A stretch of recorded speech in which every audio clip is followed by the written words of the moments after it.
Alors, Shalom, j'espère que tu te portes bien. Si tu ne te portes pas très bien, moi je le crois que ça ira toujours parce que le Dieu que tu sers, le Dieu que tu adores, il n'est pas un idole, il n'est pas un statue, c'est une personne qui répond. Alors, quel qu'en soit ce que l'ennemi peut arriver à faire ou penser par rapport à toi, quel qu'en soit le blocage, ne perds pas l'espoir parce que c'est Dieu qui a le dernier mot. Amen. C'est Dieu qui a le dernier mot dans ta vie. Alors, j'étais en train de penser faire une vidéo. Je crois que je le ferai toujours en long et en large. Mais par rapport à la vidéo précédente que j'avais fait, là où on était en train de parler sur les domaines, faire le choix de son domaine d'études. Alors, il y a quelqu'un qui m'a posé la question. Lui, c'est un adulte dans la vidéo que j'avais fait. J'étais en train de m'adresser plus précisément aux jeunes qui avaient fini leur bac. Comment ils peuvent arriver à faire le choix pour aller à l'université. Alors, il s'est fait qu'il y a un papa ou une personne un peu plus âgée qui m'a approché, il m'a dit, j'ai suivi la vidéo, j'ai aimé, mais ma question c'est de savoir maintenant, pasteur, est-ce que moi, à mon âge, je peux encore aller à l'école? Alors, laisse-moi dire simplement à un enfant de Dieu à une personne qui est en train de me suivre maintenant, aller à l'école ne signifie pas simplement faire l'université. Aller à l'école ou aller à l'université ne signifie pas non plus aller faire 4 ans, faire un bachelor, faire un associate, faire un master, faire un PhD. Aller à l'école, c'est quand on part à l'école, on part pour aller s'éduquer, éduquer par rapport à un domaine quelconque. Or, ce que beaucoup de personnes peut-être ignorent, c'est qu'on peut aller dans un collège pour faire une formation qui peut durer une année, une formation qui peut durer 6 mois.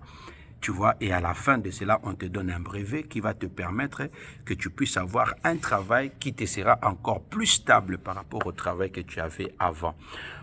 Ici aux États-Unis, c'est pas comme en Afrique, bien aimé.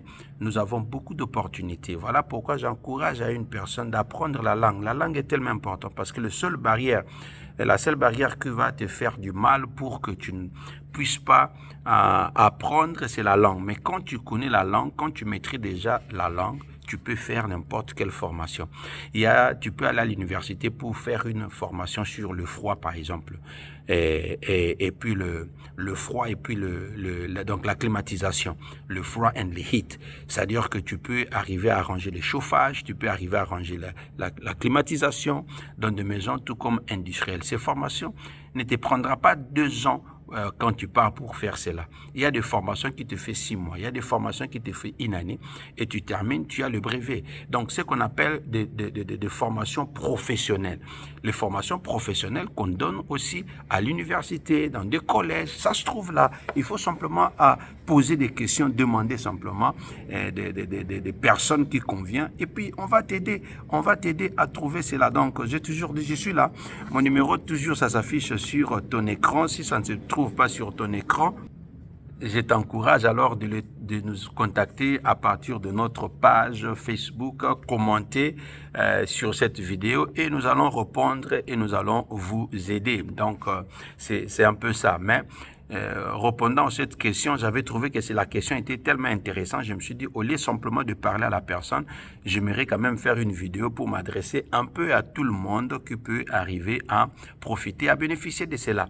Donc, il y a la formation du froid, il y a la formation d'esthétique pour le moment, la formation des écoles qui donnent ce genre de formation, la formation même dans accounting, c'est-à-dire pour que tu deviennes comptable. On appelle ça le entry level d'un comptable. Et puis tu commences à faire, tu peux faire des formations sur le taxe et tu commences à faire des taxes pour les gens et tu es payé.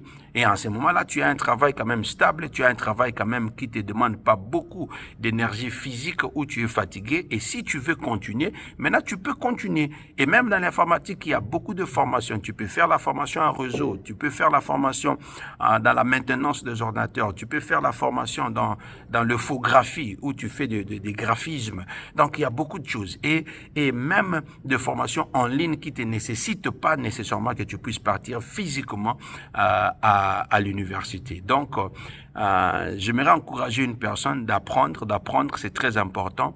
Nous venons dans ce pays ici, nous cherchons, et je sais que c'est un peu difficile, les horaires et autres, tout ça, mais quand tu étudies, quand tu t'es sacrifié aujourd'hui, demain, ça te sera bénéfique, et puis si tu es parent, tu donnes aussi un exemple à tes enfants. Donc voilà un peu ce que je voulais partager avec toi aujourd'hui. J'espère que tu as aimé. Si tu as des questions ou tu as des commentaires, commentez sur la vidéo, contactez-nous, partagez à une personne parce que ça va bénir une personne.